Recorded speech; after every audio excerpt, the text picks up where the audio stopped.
They fired me the day I buried my father. 3 days of leave, approved, written, signed, and yet when I came back, an email waited. We need people who prioritize their work. That's what loyalty is worth in this world. Nothing. My boss didn't just take my job, he handed it to his nephew, a smug kid who thought greed could buy respect.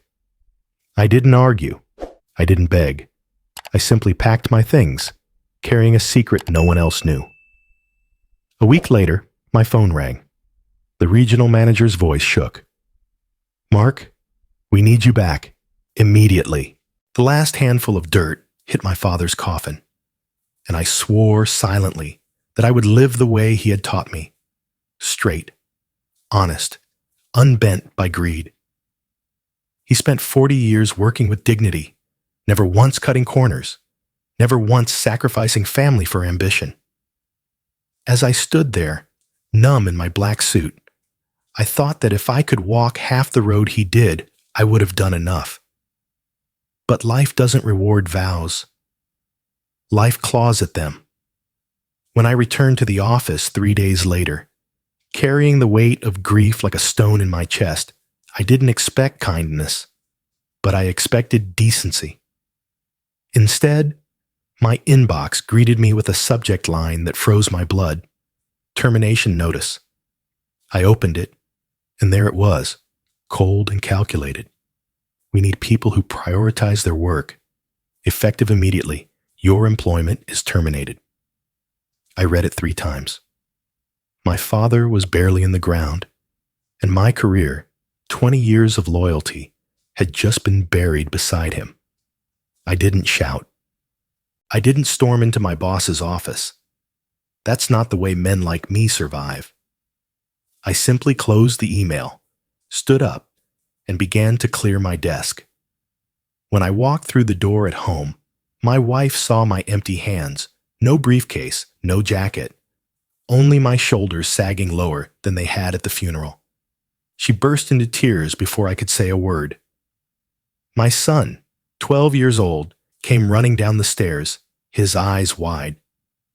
"Dad, what did you do wrong?" he asked.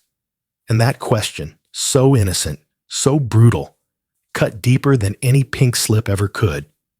I had no answer that would make sense to him. I told them both I needed time. I told them it wasn't the end. But inside, my chest burned with humiliation. To be cast aside so easily, as though family tragedy was nothing, as though I was nothing. The next morning, news traveled fast. My chair, my office, was already filled. The replacement? My boss's nephew, barely 30, a smirk plastered on his face as if he'd won a prize he hadn't earned. I watched from the lobby as he paraded through, shaking hands, already making promises he couldn't keep. Greed, arrogance, nepotism, all wrapped in a crisp new suit. It was clear this had been planned long before my father's illness. My leave wasn't the cause. It was the excuse. I turned to leave, my box of personal things in my arms. And then it happened. A small slip. Almost nothing. The USB drive I always kept in my pocket tumbled onto the carpet. Nobody noticed. I bent down, picked it up, and slid it back into my jacket. That USB held the master plan for the company's expansion. The one project only I had ever fully understood. Months of strategy, calculations, contacts, the key to the next 5 years. Without it, they would stumble blind. And now, for the first time, I wondered if I should let them. At home that night, I sat with my wife in silence. She tried to comfort me, but I saw the questions in her eyes. How would we pay the bills? How would we keep up with the mortgage? She didn't need to say them out loud. I already carried them like weights around my neck. Later, I visited my mother. She sat in her chair, fragile and small, clutching a photo of my father. When I told her what had happened, Her hands trembled. "Your father was cast aside too," she whispered. 40 years of loyalty, and they replaced him with someone younger, cheaper. He never spoke of it, but I saw the shame eat at him. Her voice cracked. "History repeats, Mark. They always find a reason when greed is involved." I clenched my fists, feeling that shame clawing at me, threatening to hollow me out, just as it had hollowed him. But then something inside me shifted. I wasn't going to let this be my father's story written again. Days passed, and the rumors spread. Not only was I gone, but whispers claimed I had abandoned the company in their hour of need, that I had been unreliable, uncommitted, irresponsible. My boss hadn't just fired me. He had branded me, and people believed it. That's the way the world works. Repeat a lie enough, and it becomes the truth. I sat alone one night, staring at the USB in my hand. All the power I'd built over decades was in this small piece of plastic and steel. Should I burn it? Should I use it? Should I expose them? Questions swirled like storms in my mind. Have you ever been stabbed in the back at the moment you were weakest? Have you ever realized that those you trusted most saw you not as a partner, but as a pawn? That was the truth I was choking on. Then, just when I thought I had been completely erased, an email appeared in my inbox. The sender, Regional Manager. The subject line, "We need to talk. Urgently. This isn't what you think." My pulse quickened. For the first time since my father's funeral, I felt something other than grief or humiliation. I felt the first flicker of possibility. The meeting wasn't in the glass towers downtown, or the sleek conference rooms where I had once spent half my life. Regional Manager Peter Lang asked to see me at a coffee shop on the edge of town, a place so anonymous it was almost invisible. He was already there when I arrived. Shoulders hunched, eyes darting like a man afraid of his own shadow. "Mark," he said, rising to shake my hand, "I owe you an apology."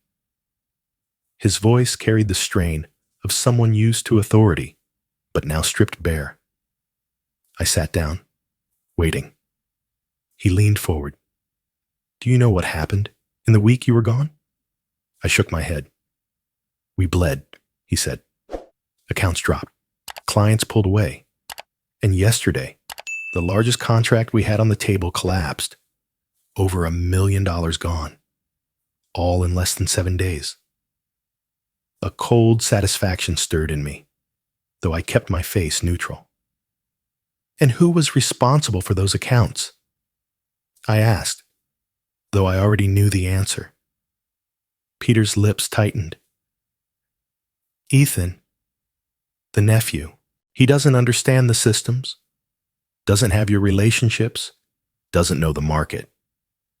He walked into negotiations with nothing but his arrogance, and the client walked out." So there it was, confirmed. My boss hadn't just betrayed me. He'd sabotaged the company for blood ties. He had chosen family over competence, greed over survival. But satisfaction was fleeting. On my kitchen counter at home, a stack of unpaid medical bills for my mother sat waiting. Her health was deteriorating, and each week brought another envelope, another reminder of the cost of helplessness. I pictured her frail hands clutching my father's photo, whispering that history was repeating itself. That image tightened around my throat more than any corporate betrayal. Peter lowered his voice. "Mark, I'll be blunt. The company is collapsing, and you're the only one who can stabilize it. You know the systems, the strategies, the people. You're the architect. Without you, we're finished." "Finished?" I asked. "Yes." His eyes locked onto mine. "Only you can save this place." That sentence echoed inside me long after the meeting ended. Only me. After everything they'd done, now I was indispensable. It should have felt like vindication. Instead, it felt like a cruel irony. That night, I sat alone in my study, the house silent except for the ticking of the old clock on the mantel. I took the USB drive from my pocket and slid it into my laptop. The familiar files blinked open. Spreadsheets, projections, blueprints of expansion. Months of late nights distilled into numbers and graphs. I could almost hear my father's voice reminding me that knowledge is the one thing they can't steal. But it wasn't just my work stored here. Buried among the documents was a folder I hadn't looked at since the project began. I clicked it open and felt my breath hitch. Internal emails, audits, discrepancies carefully archived. Numbers that didn't add up, invoices that vanished from the official record. And the signature at the bottom of the approvals, my boss. It wasn't sloppy bookkeeping, it was fraud. He had been manipulating numbers for months, maybe longer, covering holes with false growth. And with Ethan now in his chair, that house of cards was toppling fast. I leaned back, staring at the glow of the screen. My entire career, my reputation, my family's stability, wrecked by a man who had been smiling to my face while siphoning the company dry. And here, in my hand, was proof. If you were me, what would you do? Would you torch him? Watch the empire crumble with him inside it? Or would you bargain, trade justice for security? Tell me, when betrayal and survival stand across from each other, which one do you choose? The cursor blinked on the screen, waiting for my decision. My hands trembled. And then, movement outside my window. Just a flicker, the kind you dismiss as shadows. But then another, a figure lingering across the street, a phone held a little too steadily, eyes trained on my house. Someone was watching. The realization struck cold and sharp. My boss had noticed the missing files. He knew. And now, he had sent someone to keep an eye on me. I closed the laptop slowly, the USB burning hot in my hand. The game had shifted. It wasn't just about revenge anymore. It was about survival. It didn't take long.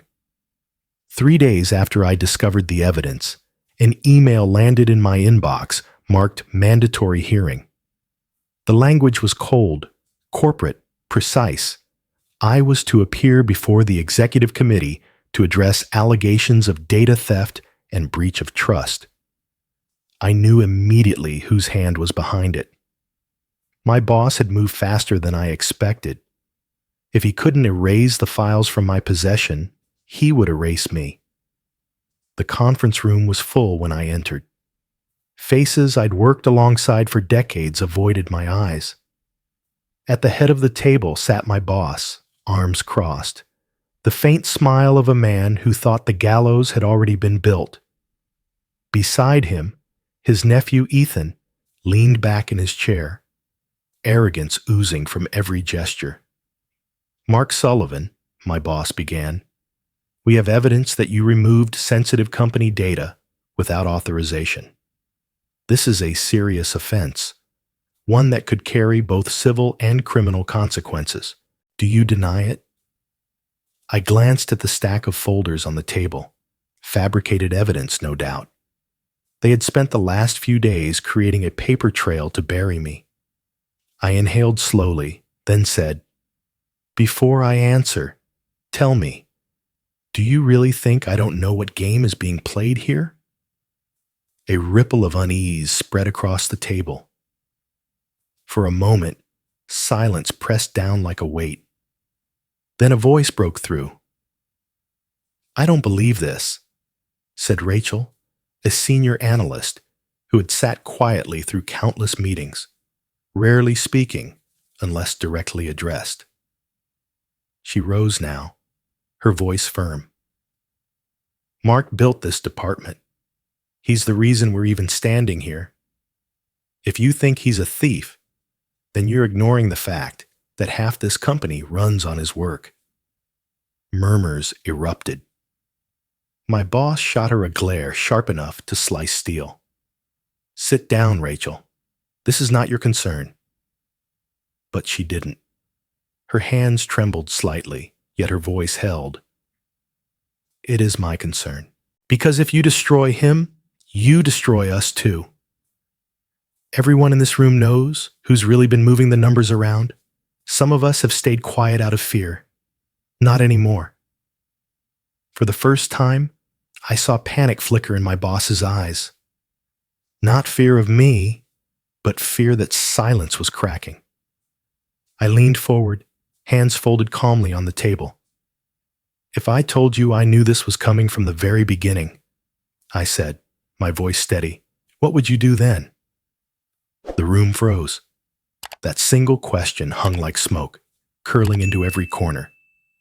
My boss opened his mouth, then shut it again, as though realizing he had just lost control of the script. The chair of the committee cleared his throat. "Do you have proof, Mr. Sullivan?" "Yes," I said, reaching into my bag. The USB felt heavy in my palm, not just plastic and steel, but months of sleepless nights and silent betrayal. I plugged it into the projector, and the screen lit up with rows of numbers, audits, internal communications. One by one, I opened files, each more damning than the last. False growth reports, vanished invoices, approval signed under my boss's name, every lie exposed under fluorescent light. Gasps filled the room. A few executives leaned forward, whispering. Others sat back, pale. Ethan's smirk faded into something closer to terror. Then Peter Lang, the regional manager, spoke for the first time. "I've known about these discrepancies," he admitted, his voice heavy. "I was pressured to ignore them, threatened even. But Mark is right. The rot begins at the top.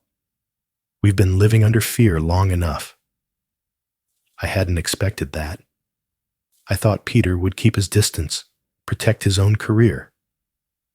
Instead, he was standing with me, risking everything. In that moment, the tide shifted. The power in the room bled away from my boss, his authority crumbling like old plaster. His voice rose, desperate. "This is fabrication. He's twisting data, making it look enough." The committee chair cut in. "We've seen enough. Until further notice, you are suspended pending investigation. Effective immediately, authority will be transferred." He turned to me. "Mr. Sullivan, given your knowledge and history, the board is appointing you regional director, with full authority over this division." For a moment, the words didn't land. They felt like echoes in a dream. Then I saw Ethan's face drain of color, my boss's fists clench in rage, and it became real. That evening, I returned home, exhausted, still reeling. My son met me at the door, holding a folded piece of paper. "I made this for you, Dad." Inside was a simple drawing of me, standing tall, with the words scrawled in uneven handwriting. "My dad is my hero." I swallowed hard, blinking back tears. For all the battles in boardrooms, this was the only victory that mattered. But even as I hugged him, I knew it wasn't over. I could feel it. The fight had only begun. The morning after my appointment, as regional director, the headlines hit. Corporate fraud, scandal rocks, industry giant. My phone buzzed nonstop. Journalists, old colleagues, even rivals who suddenly wanted to reconnect. The numbers were merciless. Stock prices plummeted. Clients withdrew contracts. Years of carefully built image evaporated in 24 hours. I sat in my new office, watching the chaos unfold through the glass. Employees huddled in corners, whispering. Some avoided eye contact altogether. Fear moved through the halls like smoke, Then came the twist. Amid the torrent of coverage, an investigative piece ran with information I had never released. Documents, emails, signatures. Proof even more damning than what I'd presented. My files had been enough to suspend my boss. This new batch was enough to bury him. But it hadn't come from me. Someone else was feeding the fire. I scrolled through the article, pulse quickening. Who else had been collecting evidence? Who had risked themselves to leak it now? Was this an ally? Or someone using me as cover? The micro cliffhanger gnawed at me all day. If I had a hidden ally, they hadn't revealed themselves. And if I didn't, then someone was pulling strings I couldn't see. By evening, the boardroom was a battlefield. Emergency meetings dragged late into the night. Each call brought new disasters, shareholders threatening lawsuits, partners demanding answers. The dominoes were falling faster than anyone could stop them. At home, my wife sat across from me, hands wrapped around a cold mug of tea. "How much worse will this get?" she asked. I had no answer. All I could think of was the stack of medical bills on the counter and the eyes of my son, who believed his father was a hero. The following week, federal investigators arrived. Dark suits, clipped voices, questions like scalpels. They combed through records, seized computers, demanded testimony. My boss, once untouchable, was now summoned daily. His face pale, his hair thinning, as if the weight of truth was pulling years off him. The company wasn't the only target. Subpoenas reached out like tentacles, touching subsidiaries, partners, even other firms across the state. The scale of corruption began to reveal itself. It wasn't one man's greed. It was a system, a web of executives scratching each other's backs, trading favors, hiding debts, feeding off illusion until the entire structure was hollow. I had uncovered a wound. Someone else had ripped it wide open. At night, the strain seeped into my home. My son crawled into my lap one evening, eyes serious. "Dad, are you scared?" His voice was barely above a whisper. I couldn't lie. I couldn't tell him I was fearless, not when shadows lingered across the street and anonymous calls buzzed my phone at odd hours. I wrapped my arms around him, holding him tight. "Yes," I admitted softly, "but being scared doesn't mean we stop doing what's right." He nodded against my chest, and for a moment, the world shrank to just us, father and son, clinging to something unbreakable. Still, the fear was real. The more the investigators dug, the more dangerous the silence around me became. Colleagues who once sent congratulatory messages now avoided me. Some resigned without explanation. Others pretended not to know me in public. And through it all, the question burned. Who was the invisible hand pushing this scandal further than I had dared? One night, after another grueling session with the investigators, I pulled into my driveway. The house was dark except for a single light in the kitchen. My wife had gone to bed early, worn down by weeks of stress. I sat in the car, engine ticking, and let exhaustion settle over me. Then I saw him, a shadow detached from the hedges, stepping into the porch light. My breath caught. It was my boss. His suit hung loose on his frame, his face sunken, eyes hollowed by sleepless nights. He looked less like the man who had once smirked at me across boardroom tables and more like a ghost clinging to flesh. He didn't move, just stood there on my front step, staring at the door as though rehearsing what he would say. The cliffhanger of my life was no longer in spreadsheets or hearings.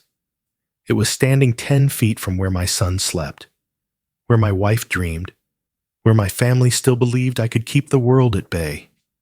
I killed the engine, stepped out of the car, and for the first time since this nightmare began, I wasn't sure if I was walking toward an enemy or a desperate man with nothing left to lose. He stood on my porch like a man already condemned. When I opened the door, the porch light caught his face, and I barely recognized him. The proud posture, the confident smirk, gone. What remained was hollow, sagging skin stretched over exhaustion and fear. "Mark," he rasped, his voice hoarse. "I need to talk." Every instinct told me to shut the door. This was the man who had ruined me, who had smiled as he tossed me aside at my lowest. But curiosity won. I stepped aside.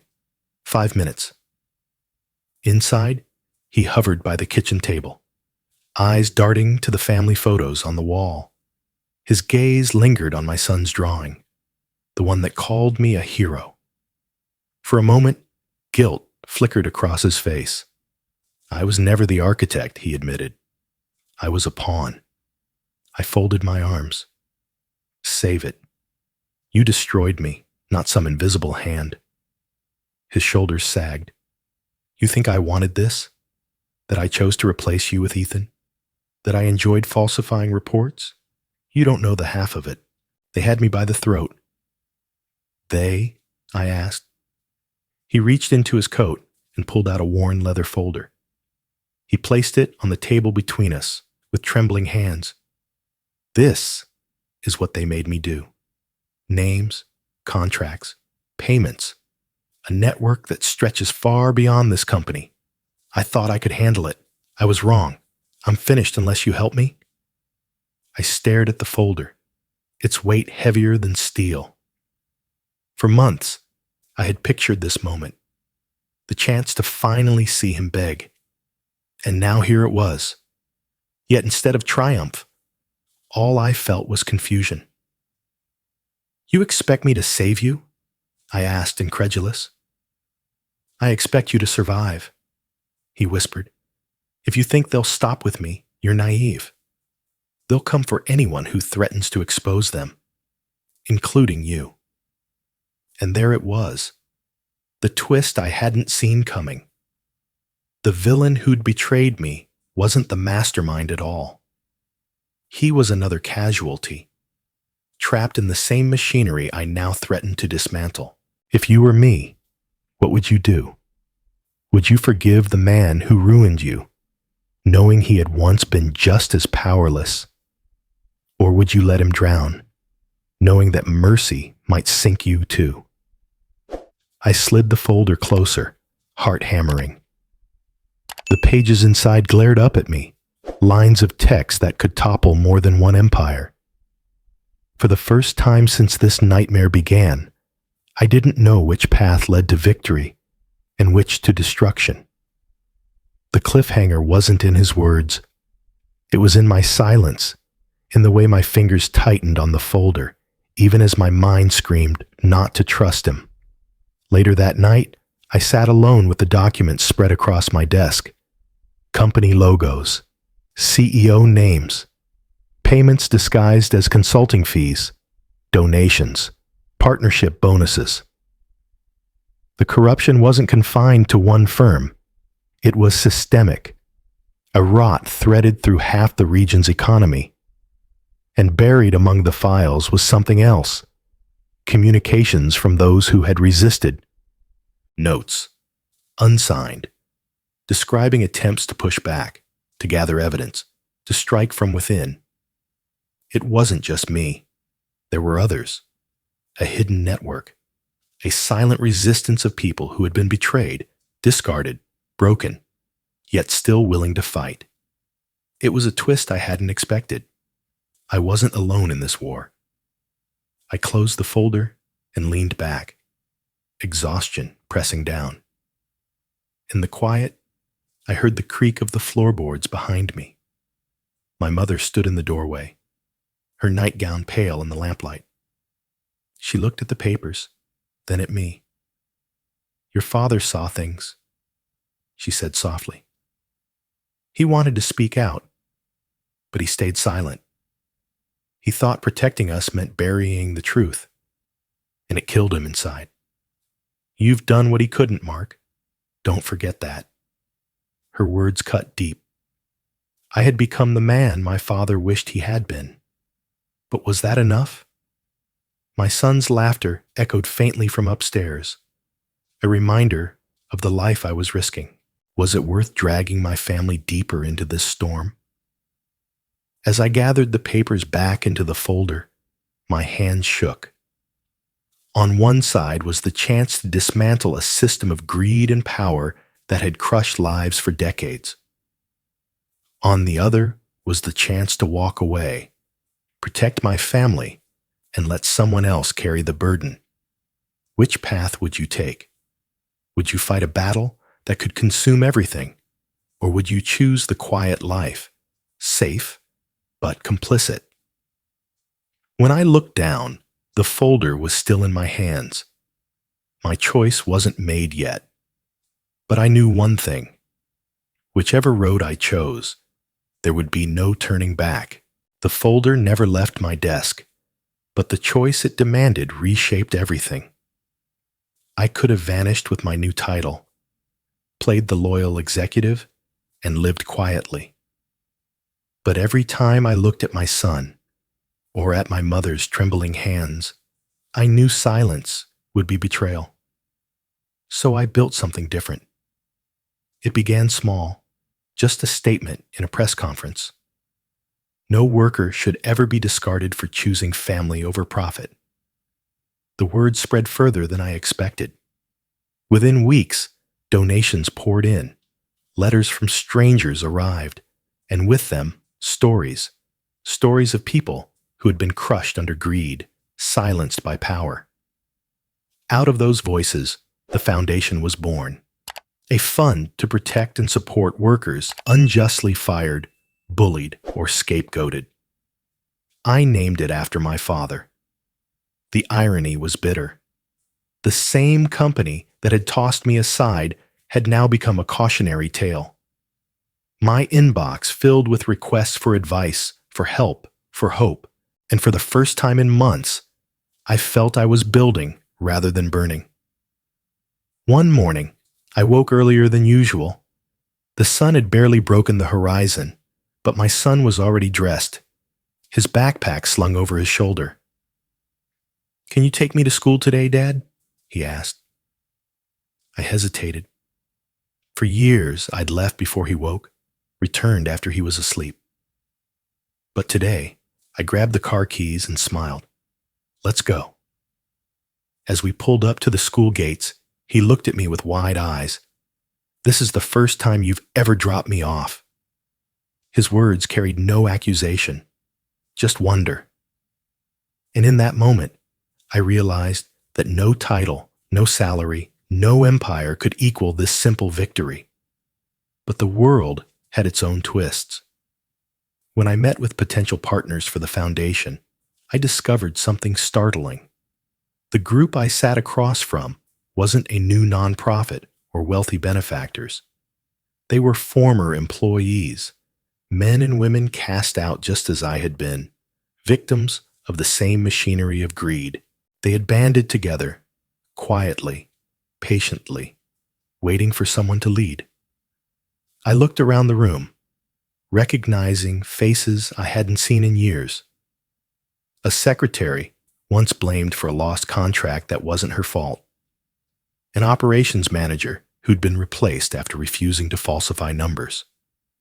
A finance officer blacklisted after questioning executive bonuses. Each had suffered in silence, yet each carried scars that mirrored mine. "This isn't just your fight, Mark," one of them said. "It's ours too. We're building something better. Do you want in?" The mini twist rattled me. I had thought I was starting from nothing, that the burden was mine alone. But here was a network ready to rise, born from ashes. Together, we could do more than help victims. We could rewrite the rules. Hope swelled in me, fierce and unfamiliar. But hope is never alone. Alongside it came the reminder that every victory paints a target. That night, as I returned home, an email waited in my inbox. Its subject line was simple: help us.